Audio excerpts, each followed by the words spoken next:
5 часов 50 минут отрабатывают на максимальной громкости. Bluetooth космической версии 5.2. aptX адаптив на борту. Звучание хорошее с басами. Хоть форм-фактор и вкладыши. 2 цвета на выбор. Своя программа. В общем, это вещь. С телефоном Vivo. Или любыми от BBK. А как с другими и лучше ли Vivo TVS Neo, чем старенький Vivo TVS 2019 года, который не только я считаю лучшими беспроводными ушками-вкладышами по звуку в категории до $150, вы узнаете сейчас. Tube 554, всем привет, вы на канале Польза.нет. Здесь ценят ваше время, у меня только быстрые обзоры без мата и ужимок. Подписывайтесь с лайком. А сегодня я расскажу вам о беспроводных наушниках Vivo TVS Neo 2020 года. Пакинг. Коробка настолько же красива и убита при пересылке, как была убита коробка от Vivo TVS. На подарок без упаковочных приблуд не пойдет. Вскрываем. Все здесь довольно стильно, но аскетично. Документация, кабель для зарядки Type-C и наушники с боксом. Первая мысль при вскрытии: какой черт меня дернул купить наушники в белом цвете, а не как в прошлый раз в синем градиенте. Кратко, внешний бокс по мне оказался убогим, хотя пластик здесь приличный, но не дотягивает до AirPods-овского. Кнопка на лицевой панели слегка выпирает и имеет пусть и незначительный, но визуально определяемый зазор между ней и корпусом. Плюс щелчок, который эта кнопка издает при нажатии, мне безумно напоминает подделки AirPods. Как вы помните, у AirPods кнопка такого вида бесшумная. И сразу, это не хейт данных наушников. Я стандартно по максимуму ищу недостатки в девайсах и рассказываю вам о них. А вы уже решаете сами, важны они вам или, как часто мне пишут в комментариях, недостатки высосаны из пальца. Для справки, их старший брат Vivo TVS, по моему мнению, является лидером из беспроводных наушников-вкладышей. Из 50 пар беспроводных наушников-вкладышей, которые у меня были на руках, у Vivo TVS лучшее звучание. Только не в iOS-системах. Там оно просто хорошее и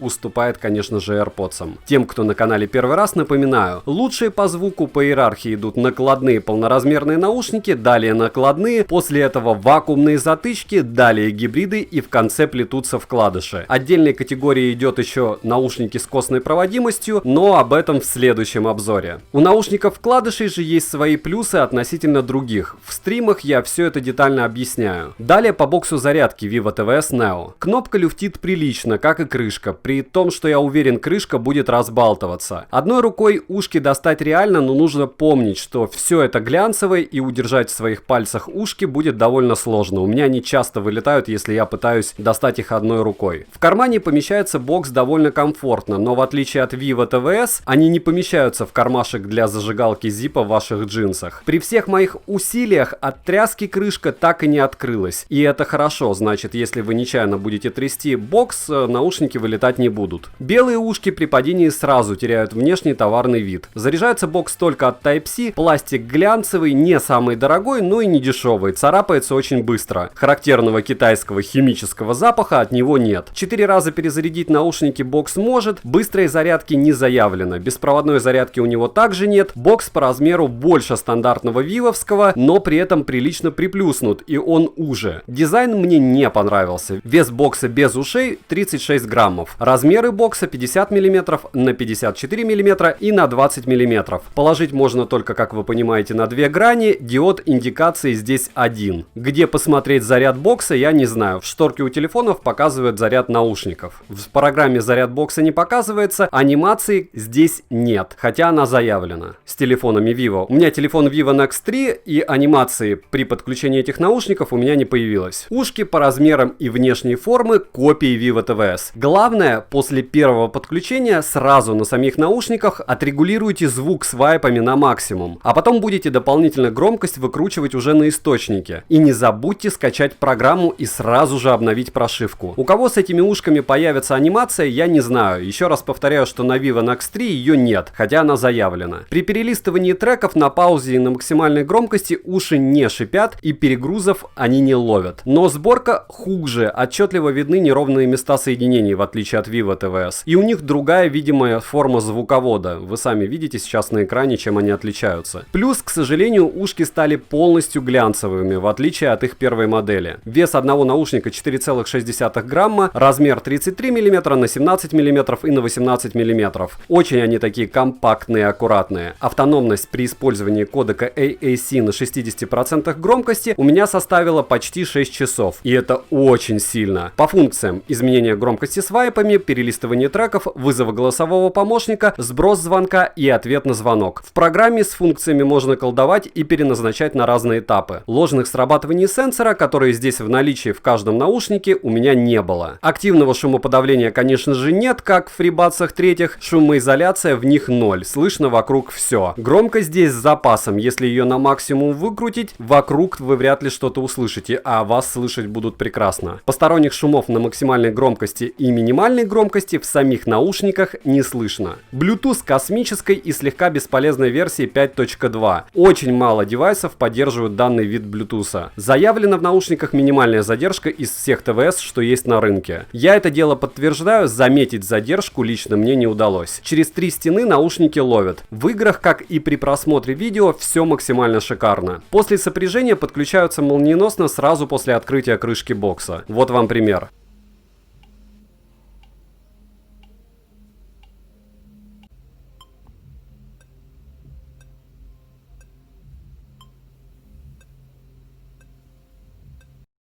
По кодеку aptX Adaptive подключились наушники у меня только после обновления прошивки и только с Vivo Nex 3 и почему-то только на второй день использования, хотя обновлений больше и не было. В тот же день, когда я их обновил, aptX Adaptive у меня отсутствовал в прошивке. И разница в звучании между обычным AAC и aptX Adaptive просто огромная, как будто их до этого при использовании кодека AAC просто подменили. Никаких диодов в наушниках нет, кстати. Сами наушники выглядят по мне классно, в отличие от бокса. Заходит мне такая форма. Ножка аккуратная, сильно не выпирают, сенсоры с адекватной чувствительностью. Мультиподключения здесь нет. Защита от влаги и пыли только у ушей и только IP54. Можно сказать, что она здесь для мебели. При беге наушники у меня из ушей не вылетают. Уши с ними не потеют. Микрофоны с шумодавом по мне довольно хорошие. Сейчас вы услышите пример их работы. Тест микрофонов Vivo Nevo TVS. Довольно много машин вокруг, довольно сильный ветер, и разговариваю я чуть-чуть громче среднего, но, скорее всего, даже как обычно. Единственное, когда проезжают машины, голос делаю чуть-чуть громче. Вот так примерно они работают на улице без машин. С машинами вы уже слышали. Вот сейчас мимо проезжает одна машина и еще 2 машины с сильным ветром. Мне кажется, что микрофоны работают более-менее неплохо, не хуже, чем в обычных Vivo, но чуть-чуть хуже, чем в AirPods. Тест работы микрофона Vivo TVS Neo дома. Дома в помещении работает микрофон, как и у всех вкладышей, более чем хорошо. А вот если мы включим с вами Blender, пусть даже не на максимум, где-то на серединку, для того, чтобы сделать снизу, вот так примерно будет работать микрофон рядом с блендером. Вроде бы на максималках даже вы меня будете слушать, но все равно в идеальном варианте разговаривать во время того, как работает блендер, не стоит теми, кому вы звоните. И это правильно, это на максималках. А вот так, если сделать, то тогда не на максималках. Примерно так будет слышать вас собеседник. Не идеально, но очень достойно. AirPods, конечно же, справляются лучше, но не на голову, а просто лучше. Звучание здесь главное. С айфонами на свою цену наушники не звучат. Проверено с 11 Pro Max и 7 Plus. Слишком плоско. А вот с Android, даже с Xiaomi, звучали ушки отлично, без перекосов и перегрузов, с хорошим запасом громкости, объемно и удивительно басовито для вкладышей. На эквалайзер они откликались. Но по объему я бы сказал, что у них очень похожее звучание на те же Oppo Enco Free и Realme Buds Air. Может, совсем немного лучше. По запасу громкости они однозначно самые лучшие из вкладышей. Цена по ссылке в описании к видео $89 с бесплатной доставкой. Резюмирую. По звуку эти уши однозначно проигрывают Vivo TVS, но только если не отрабатывают по aptX Adaptive. Без адаптива у Neo есть перекос на высокие частоты. С ним равноценно, только стоят дешевле. Звучат они хорошо, но не на свои деньги деньги, опять же без этого магического кодека. Нужна такая форма и приличный хороший звук, альтернатив много, начиная с Oppo Enco Free, но только для тех, кто знает, что такое эквалайзер и понимает хоть что-то в звучании вкладышей, особенно для владельцев телефонов Xiaomi. Хотите Vivo? Берите Vivo TVS. Эти ушки, если у вас нет смарта Vivo с поддержкой aptX Adaptive, по мне не должны стоить дороже $60. Белые для меня выглядят хуже синих. Как гарнитура все хорошо, но это не AirPods. Ставьте лайк за труды, участвуйте в розыгрыше 5 Mi Band'ов уже 5-й серии раз в месяц среди подписчиков 30 числа. Достаточно лайка, подписка и комментария. Добавляйтесь в друзья, несмотря на проигрыш в автономности, для меня победитель пока Vivo TVS. Если забыть, что у меня на руках Vivo Nex 3. Девайс сюда или нет, пользы не даст ответ. Добра и удачи вам, дорогие друзья.